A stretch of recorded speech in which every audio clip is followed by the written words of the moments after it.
पश्चिम बंगाल की राजधानी कोलकाता के आरजी कर मेडिकल कॉलेज के अंदर 8-9 अगस्त 2024 को एक ट्रेनी डॉक्टर की रेप के बाद हत्या कर दी जाती है। ये मामला पूरे देश भर में सुर्खियां बन जाता है।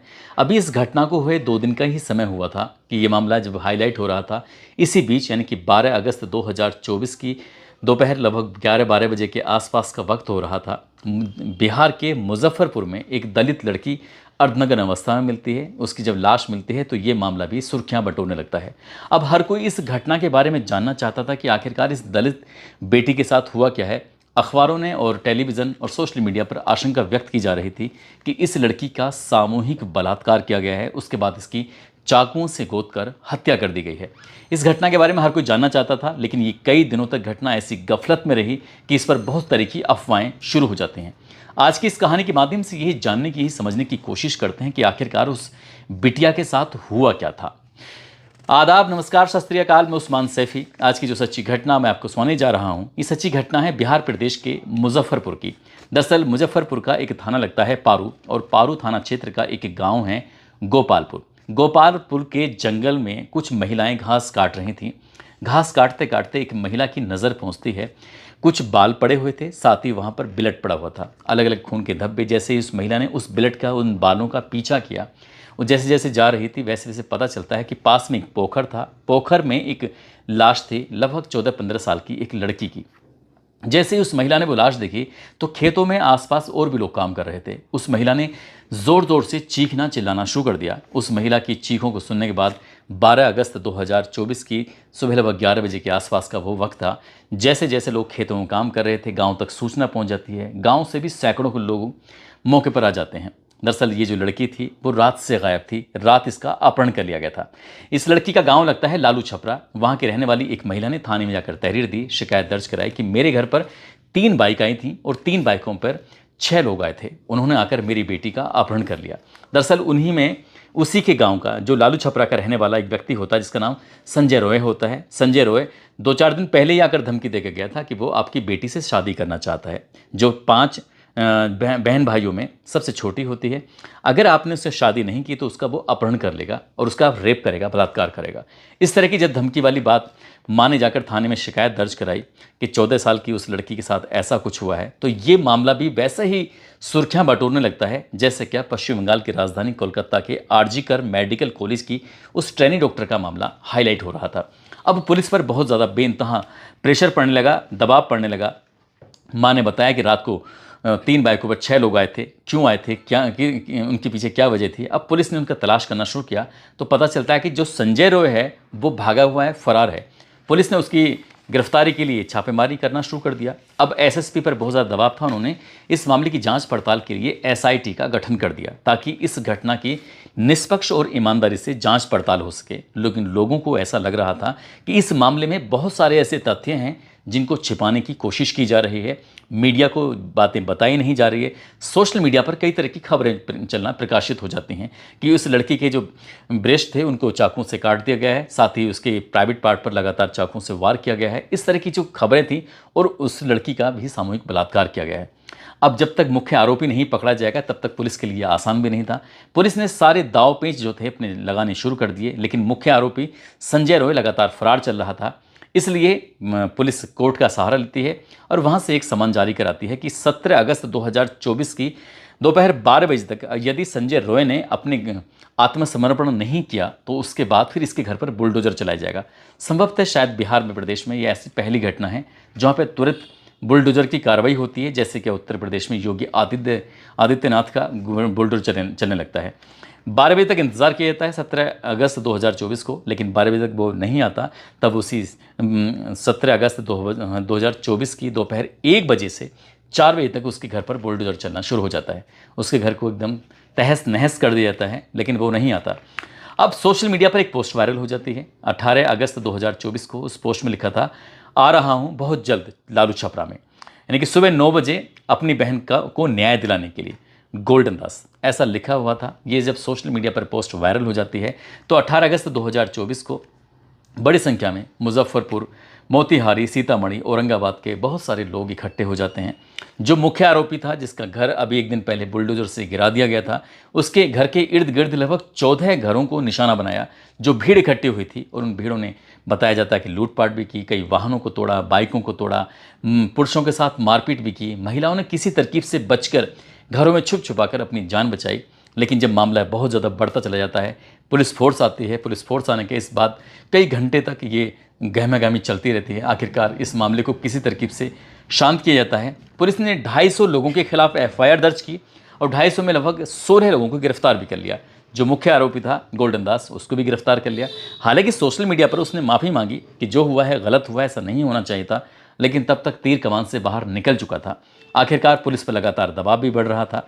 ये इस घटना के पीछे हुआ क्या है, हर कोई जानना चाहता था। क्या वाकई सचमुच बलात्कार हुआ है, नहीं हुआ है, क्या नहीं हुआ है। तो जो संजय रॉय था, उसकी गिरफ्तारी के लिए कोशिश की जा रही थी। आखिरकार पुलिस को सफलता मिल जाती है। बिहार पुलिस ने जो जाल बनाया था, उस जाल में संजय रॉय फंस जाता है और 19 अगस्त 2024 को अररिया में एक बस में बैठा हुआ था। मुखबिर ने सूचना दी कि वो यहाँ पर है, आप इसे गिरफ्तार कर सकते हैं। पुलिस ने घेराबंदी की और उससे अररिया के एक बस में बैठा हुआ था, उसे गिरफ्तार कर लिया। अब वो यानी कि वो अकेला नहीं है, यानी कि संजय रॉय के साथ एक और व्यक्ति होता है जो अलग थे। उसे दूसरी टीम ने गिरफ्तार किया है। पंकज पासवान, चुन्नू, मुन्ना पासवान और साथ ही 2 और थे, ये फरार हो जाते हैं। यानी कि टोटल मिला के पुलिस अब तक 4 लोगों को गिरफ्तार कर चुकी थी। साथ ही संजय रॉय को भगाने वाला उसका एक दोस्त था, बताया जाता कि मिथिलेश यादव नाम का, उसकी वो बुलेरो कार लेके गया था। पुलिस उसे पहले ही गिरफ्तार कर चुकी थी। कुछ उसकी निशानदेही पर, कुछ औरों की मुखबिरों की निशानदेही के आधार पर आखिरकार जो मुख्य आरोपी था संजय रॉय पकड़ा जाता है। अब संजय रॉय से बातचीत करने की कोशिश की जाती है। संजय रॉय का जो मोबाइल था, उसको सर्विलांस पे लगा दिया गया था। हालांकि उसने 1-2 बार उसे स्विच ऑन भी किया था, जिसकी वजह से उसकी लोकेशन लगातार मिल रही थी। साथ ही उसके मोबाइल की जो CDR थी, वो निकलवाई जाती है और ये पता चलता है कि जो लड़की मारी गई थी, जिस लड़की के बारे में बताया जा रहा था कि उसके बलात्कार के बाद हत्या हुई है, उस लड़की का भी मोबाइल नंबर की CDR निकलवाई जाती है। दरअसल वो भी मोबाइल का इस्तेमाल करती थी।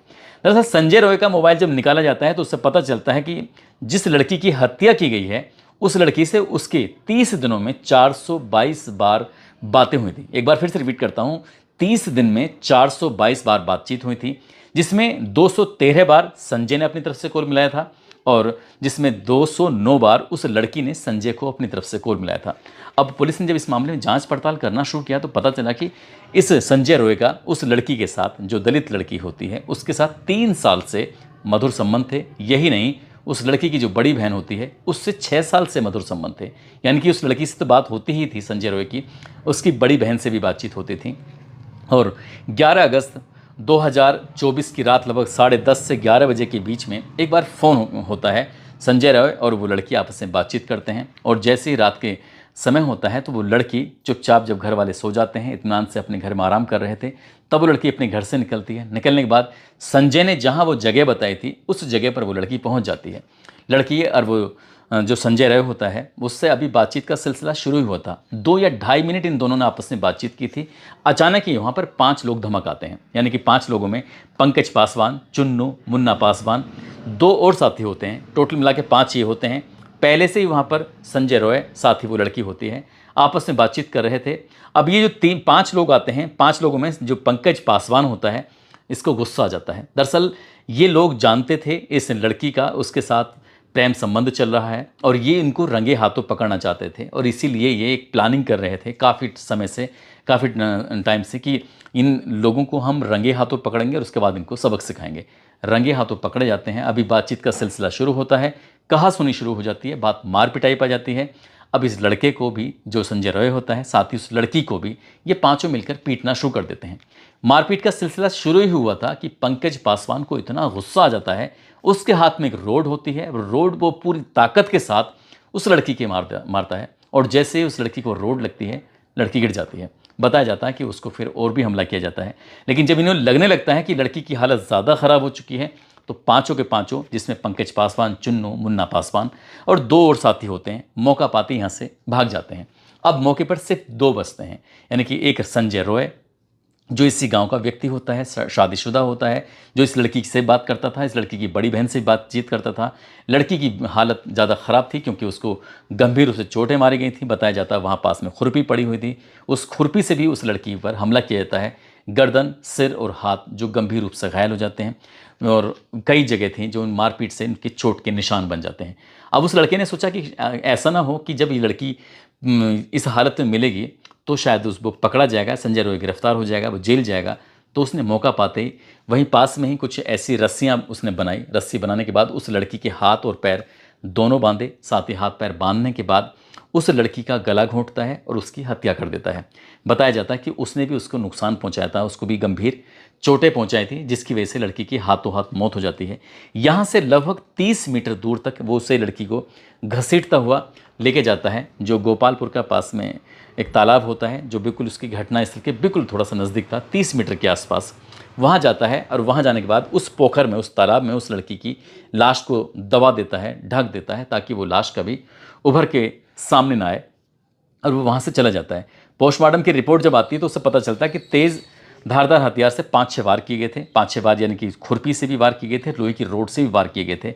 लड़की की गर्दन पर और हाथ और सिर में गंभीर चोटें आई थीं और उसे घसीट कर ले जाया गया था। ये पोस्टमार्टम रिपोर्ट में क्लियर हो जाता है। लेकिन रेप की पुष्टि नहीं हुई थी, यानी कि इस घटना में रेप नहीं हुआ था। जब उसे घसीट के ले जाया जा रहा था तो शायद उस वक्त उसके कपड़े जो थे वो क्षत विक्षत हो गए होंगे, या फिर फट गए होंगे, या कोई और वजह हो सकती है, या हो सकता है कि उसने बांधने में उसका इस्तेमाल किया हो। ऐसा पुलिस की जांच में आता है। लेकिन जैसे ही अगले दिन यानी कि 12 अगस्त 2024 को जैसे ही लड़की की लाश उन घास खोदने वाली महिलाओं को, घास काटने वाली महिलाओं को मिलती है, शोर मचता है, पब्लिक इकट्ठी होती है। पब्लिक इकट्ठे होने के बाद पुलिस आती है, पुलिस मामले की जांच पड़ताल करती है। लेकिन माँ ने जो तहरीर दी थी उस तहरीर में तो कई तरह के झोल सामने आते हैं। माँ ने तहरीर दी थी कि उसकी बेटी सबसे छोटी है, 14 साल की जिसकी उम्र है।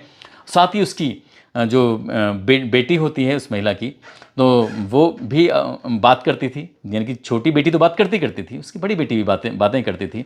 लेकिन ये बात घर वालों की तरफ से छुपाई गई थी। पुलिस ने इस ट्रैक पर बातचीत करने की कोशिश की, और पुलिस ने जब कुछ सबूत जुटाने की कोशिश की तो पता चलता है कि 15 अप्रैल 2005 को इस लड़की का जन्म दिखाया गया था, जो किसी स्कूल में, सरकारी स्कूल में ये पढ़ाई की थी। लगभग 5वीं क्लास तक वहाँ पढ़ाई की थी, और 5 अप्रैल 2017 को उसने स्कूल छोड़ दिया था। उसके बाद वो शायद कक्षा 9 में, या फिर उसने पढ़ाई छोड़ दी थी कक्षा 9 के बाद में। पुलिस अभी इस मामले की जांच पड़ताल कर रही है। अगर स्कूलों के रिकॉर्ड के हिसाब से देखा जाए तो लड़की की उम्र 19 साल 4 महीने के आसपास होती है, लेकिन माँ ने जो उम्र लिखवाई है वो 14 साल लिखवाई थी। इसके पीछे का क्या कारण रहा है, क्या किसी ने उन्हें भड़काया है, नहीं भड़काया है, बहुत सारी चीज़ें हैं, निकल के सामने आएंगी। लेकिन रेप जैसी कोई पुष्टि होती नहीं है। लेकिन इस बीच में जो मीडिया पर, सोशल मीडिया पर खबरें चलती हैं, उससे एक भ्रामक स्थिति पैदा हो जाती है, और हर जगह ये चलने लगता है कि एक महादलित किशोरी के साथ सामूहिक बलात्कार किया जाता है, और पुलिस इस मामले की जांच पड़ताल करती नहीं है। इस मामले को छिपाने की, इस मामले को दबाने की लगातार कोशिश की जा रही थी। लेकिन जब पाँचों के पाँचों, वो 5 में से 3 आरोपी, वो संजय रॉय, जब ये पकड़े जाते हैं तो इन्होंने अपने अपने हिस्सेदारी का जो भी जुर्म था वो कबूल कर लिया। काश कि उस रात संजय रॉय ने इस बात को उस वक्त पुलिस को फ़ोन करता, और पुलिस को फ़ोन करने के बाद इस लड़की को हॉस्पिटल लेके जाता, और जैसे खुद वो भाग के गया था, काश उसे लेके जाता तो शायद वो लड़की बच जाती। और बचने के बाद जिन लोगों ने, उन 5 ने, पंकज, चुन्नू, मुन्ना, इन सब के खिलाफ कानूनी कार्रवाई होती। न केवल अब इनके खिलाफ कार्रवाई होगी, बल्कि संजय रॉय ने ही उससे अंतिम सांसों तक सोने पर मजबूर कर दिया था। उसने उसके साथ बहुत हीनियस काम किया था, उसको मौत के घाट उतारा था। शायद पूरी ज़िंदगी इन सभी की सलाखों के पीछे गुजरेगी। और इस घटनाक्रम से जुड़ी हुई जो और भी तथ्य हैं, एसआईटी अपनी इस जांच पड़ताल में जुटी हुई है, ताकि जो भी इस घटना से संबंधित आरोपी हैं उन्हें किसी भी कीमत पर बख्शा न जाए। दोस्तों, इस पूरे घटनाक्रम को सुनाने का उद्देश्य किसी को परेशान करना नहीं है, किसी का दिल दुखाना नहीं है, बल्कि आपको जागरूक करना है, आपको सचेत करना है। कई बार जो सुनी सुनाई बातें होती हैं वो तो झूठी होती ही निकल ही जाती हैं, लेकिन कई बार आंखों देखा भी झूठ हो जाता है। इसलिए आज का ज़माना सोशल मीडिया का ज़माना है। कोई भी व्यक्ति जब पोस्ट आती है तो उसको तुरंत शेयर कर देता है। उसकी गंभीरता को जानने की ज़रूरत है, समझने की ज़रूरत है कि हमारे पास क्या इन्फॉर्मेशन आई है, उसमें कितनी सत्यता है, कितनी नहीं है। जब तक उसे जांचें ना, परखें ना, तब तक वो किसी को शेयर ना करें। इस वाली घटना में भी कुछ ऐसा ही हुआ है। ऐसा बिहार पुलिस की तरफ से एक आदेश जारी किया गया है कि जिसने भी इसमें झूठी अफवाह फैलाने की कोशिश की गई है उनके खिलाफ भी कार्रवाई होगी। और इस गांव में जितने लोगों ने, लगभग 250 से ज़्यादा लोगों ने हमला किया था, उसमें 17 या 16 के आसपास गिरफ्तार करके जेल भी भेज दिए गए हैं।